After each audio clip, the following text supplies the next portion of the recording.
Your brother, your friend, your dietitian back again for another installment in spirit, nutrition, how to repair your self-image as a black African-American male.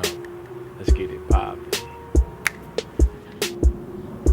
Firstly, I would like to say, check out my other video on self-image because I go deeper into defining the self-image, but I'll go into it briefly now and here and now.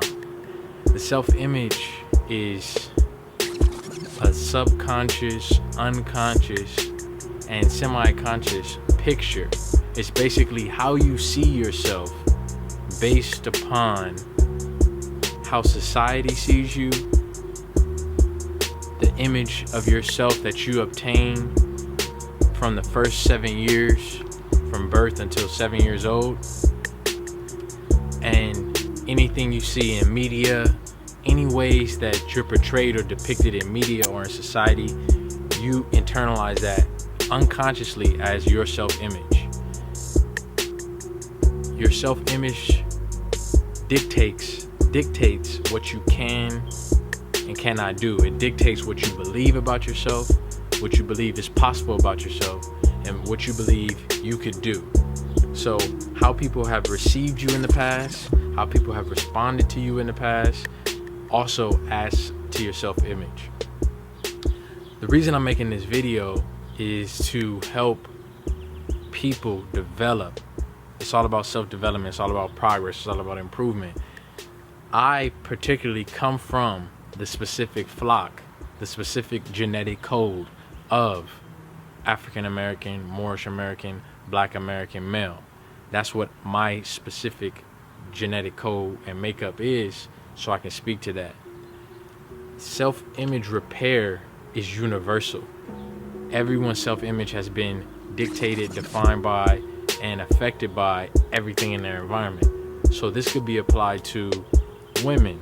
It could be applied to millennials. It could be applied to Filipinos. It could be applied to Chinese. It could be applied to people in certain religious groups, certain age groups. This is just an application to the flock, the genetic code where I come from.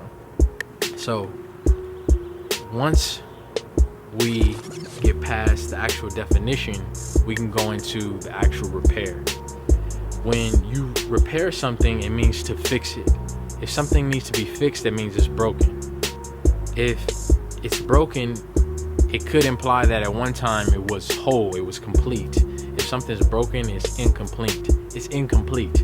It's not acting in its full capacity, right? So when you repair something, you need solutions, you need resolutions, you need something to come in, a remedy to fix it. So how is it broken? How does it need repair, the self-image of the African-American male, the black male? Well, I'm gonna do this in multiple parts because I just wanna say a couple of ideas, and then I'll end this video and then do a part 2, and maybe part 3, part 4. So for part 1, the first thing I wanna say is that no hay límites. What does that mean?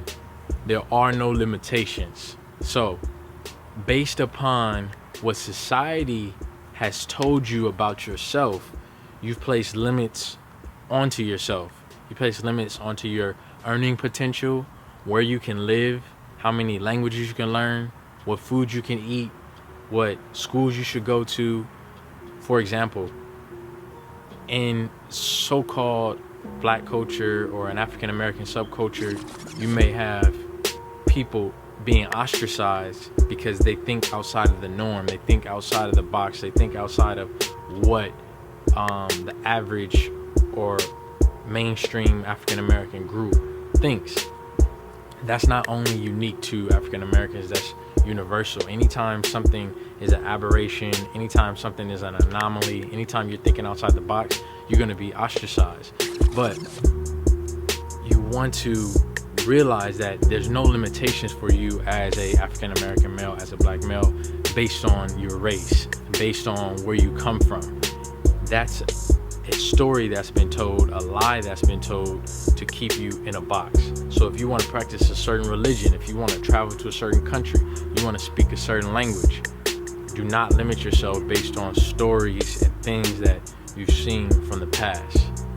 Eat what you want to eat, travel to where you want to travel, do what you want to do. You don't have to fit in a box, because that's not what African Americans do, or you're the first African American, or this, that, and the third. Think of the world as your oyster. You're a king, you're a sovereign, you're the lord of the plains. You can do whatever you want on earth. Once you realize that, you start changing how you see yourself. That's the first thing I want to say. The next idea is that the self-image of the African American male, or the depiction of the African American male, historically has actually been attacked. It's actually been torn down. It's actually been intentionally destroyed, right? If you study throughout history, certain people, i.e. African Americans or blacks, Africans, Moorish, were written out of history. There was some whitewashing going on in history, meaning clearing up misdeeds, clearing out deception. Whitewashing is deception, a form of deception. So a lot of us were in early American history, but it was taken out of history. Caricatures like blackface and minstrel shows and things like that were created to destroy the image of the African American male specifically, right? To emasculate, demasculinize the African American male. This is not something I'm saying from emotion, hatred, or nothing. This is just facts. Anybody who knows history knows that these are all historical facts. This was done in order to control that population, the oppressed population of African Americans in the United States. I'm not from the Caribbean, okay? Shout out to my Caribeños, you know what I mean? Shout out to my Jamaicans, my Haitians, my Cubans. I'm not from Brazil. Shout out to my Brazilians. Shout out to, my people in Guyana. I'm not from Africa. My people, my ancestry is, but I was born and raised in the United States of America, so I'm giving this perspective. There's different perspectives. I can speak on how Afro-Brazilians were treated and raised up, how the Jamaicans were treated and raised up, the Haitians versus Dominicans, but I'm talking specifically about African-American experience. So once you realize that, you realize that, hey, it was actually intentionally attacked. It was actually it was a strategy to destroy the self-image. So any depiction of the African American male, the black male, in a noble, in a courageous, in a powerful position, it was suppressed and withheld, right? Because remember, your self-image determines what you think is possible for you and your posterity, meaning your people, your children, your descendants, people that are coming after you. If there's an oppressed population, you have to keep their self-image low, right? So therefore, as a African American male, as a black male coming in, you have to, coming up in consciousness, coming up in self-development, it's a part of the puzzle. It's a small piece. It's not something that should envelop you. It's a part of the curriculum. After that, you can, you deal with health, you deal with spirituality, you deal with different things, but it's a part of the curriculum, because where you live now, the society you were reared in, this is a part of these are some of the obstacles you have to overcome. These are some of the paradigms and philosophies you have to wrestle with and conquer. So that's why I'm giving you some jewels to help you through that. So again, anything that was courageous, any image of nobility had to be suppressed and taken away from the so-called African American male. So what you can do and what you can realize is, hey, now with that in mind, I can start seeking out those images that counteract the degraded image that's been fed to me through society, through media, through etc. So the first thing is creating a critical eye to where you can see in the media how you're depicted. For example, there's a mythology and stereotype that's created around the altered self-image of the African American male in order to degrade him, to lower his worth, right? In order to further be able to oppress him. For example, it's a stereotype that we're good at sports, we're good at basketball, we're good at this, we're good at that. It's actually true. Physique wise, we have a different, type of physique, but even within that genetic code, in that pool, there's some that are like Usain Bolt, and there's some that are just like me. I'm fast, but I'm not like Usain Bolt. It's the same in every endeavor, in every genetic pool, in every race, quote unquote race, in every nation, every ethnicity. But I'll tell you a secret is that in the 40s, there was a time when African American men could not participate in the Olympic Games. Excuse me, not in the 40s. In the 40s, African American men could not participate in basketball before the 40s. So you're talking in the 20s, the 10s, the 30s. African American men, it was stated that they didn't have the physical dexterity, they didn't have the motor skills, they didn't have the intelligence, they didn't have the physical wherewithal and the power to even play basketball. And now the greatest basketball players of all time, Michael Jordan, Kobe Bryant, LeBron James, of course coming from that race. But now it's the negative stereotype is all black people are good at is the physical. But before, the stereotype was they were inferior and they didn't have the physical prowess. Same with Hitler. He said that his race of men, his superior genetic men, were going to blow black men out the water. They're genetically inferior, physically inferior, etc. So it doesn't matter the story that's being told. The purpose of the story was to degrade and detract from the African American male's image. So whether that was saying he didn't have the physical prowess, or was saying all he did have was physical prowess. Whatever it is just a negative to attack and tear down. So once you start understanding that and studying that, you realize, okay, I can do away with all the stereotypes. I can do away with all the mythology and the BS, and I can rewrite the script. I can rewrite the self-image. So in order to do that, I would say the next step is you have to study well some people who dedicated their lives to uplifting the self-image of African Americans, specifically dealing with African American males. You want to go back into the history books. There's somewhere on, speaking of the rewriting the history, look up on YouTube, Fox News, early American history, early American Black history, or something like that. On Fox News, they did a report discussing all the different, it's like a 60-minute segment, all the different African Americans in early U.S. history that were written out of history. Check that out. Also do a study of somebody by the name of Marcus Garvey. You want to study Marcus Garvey's works because during his time, when he came up, he was sure to document the positive image of African Americans or Africans in general. He dressed a certain way, carried himself a certain way. He talked about ancient African history, like ancient Egyptians. He talked about the bloodline of the different prophets, and how they came. A lot of the bloodline from a lot of the ancient prophets came out of Africa, came from the Horn in the Northeast African region. He talks about just general uplifting principles that'll change your self-image as a black male. So you got to study him. Another thing you want to study is the autobiography of Malcolm X, and listen to and see the transformation of Malcolm X from being a drug slinger, basically a prostitute, a male gigolo. He went from being illiterate and nothing to the giant of Malcolm X, right? So you want to start with those two, then you want to move to Miseducation of the Negro, right? By Carter G. Woodson.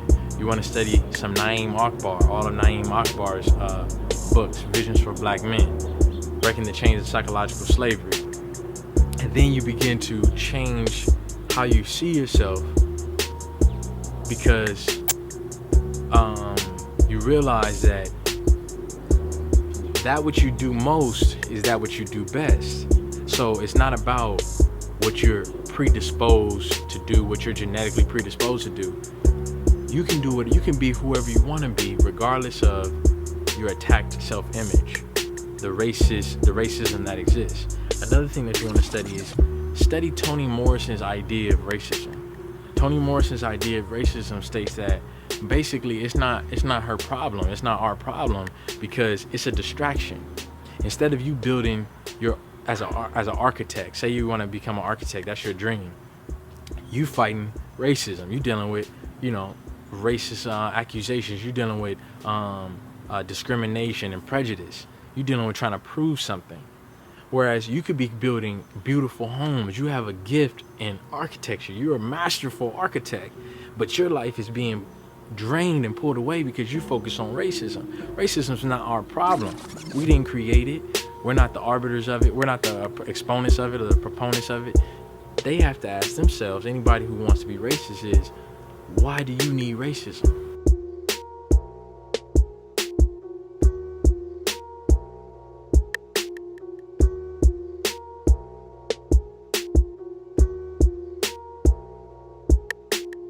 Why do you need to tear down another race's or another man's self-image? Once you repair your own self-image, you go off and you live the life you want to live. Those are some of the keys for studying or building up your self-image. Another thing is, I said it would be part one. I may just drop all the Jews in this video.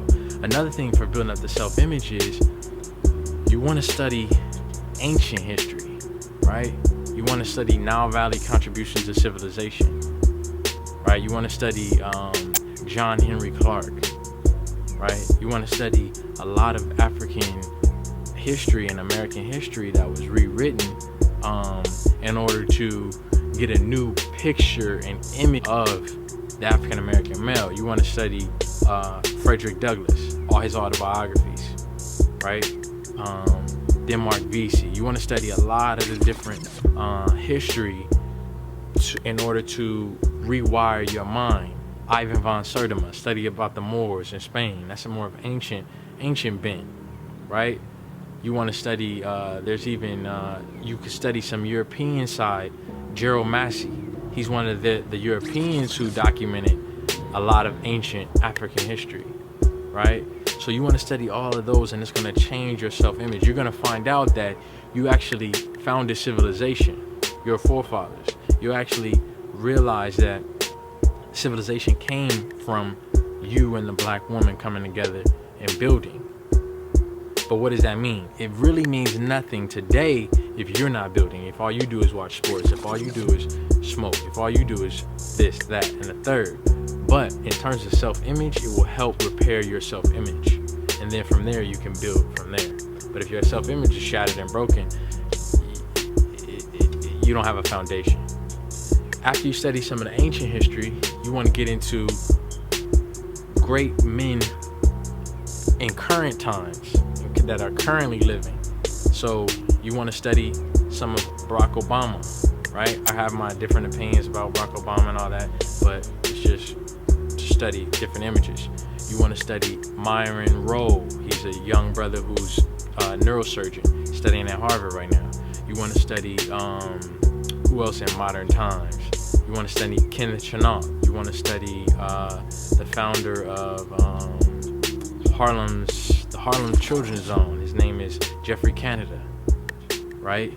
You want to study a lot of different brothers from modern times that are doing amazing things.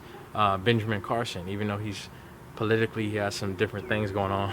Let's just study him as a person and where he came up out of, and what he did, what he completed. Study all these great men that aren't doing sports, that aren't rapping, that aren't doing all this madness, but that are solely achieving in their field the way they want to achieve. Study Reginald Lewis, right? Study Donahue Peoples, right? Study Dennis Kimbrough. Study Floyd Mayweather, because he's very business minded. He actually changed the game from a business standpoint, because he got his freedom. He has his own marketing company, his own promotional company. Study him, and then you'll start realizing that all the mythology, all the stereotypes, for whatever reason it was created, that's none of your business. For whatever reason it was created, that has nothing to do with you.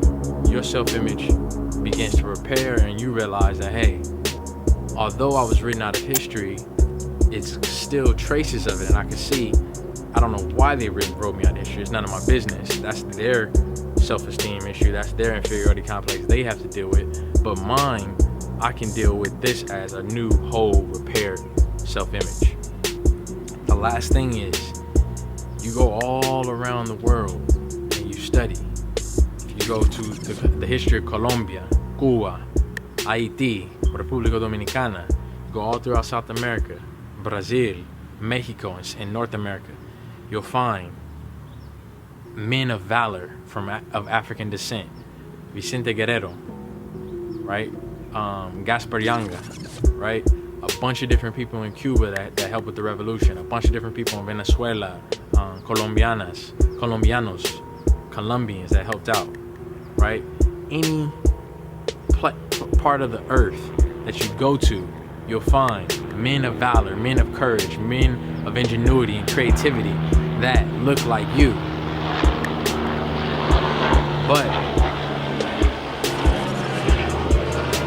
if you don't know that it was intentionally destroyed and it's consistently being attacked, you won't go and search for the founder of Chicago and find out that he was a Moor or African black man from Haiti. You won't look and see that over half the founders of Los Angeles, the city, were of African descent, many of them men. You won't know about the free Africans in the north, in the northern colonies that voted, participated in government all throughout early American history. You won't learn all that because you won't know that that's a part of your heritage. So I'm back again for another installment. My goal is to have you complete, whole with the self-image. You have to see yourself in a different light. You have to visualize yourself in a different manner, and you literally can skyrocket. You literally can become whoever you want to become once you repair that self-image. Your brother, your friend, your dietitian, back again for another installment. Hope this was great for my brethren. Peace and blessings.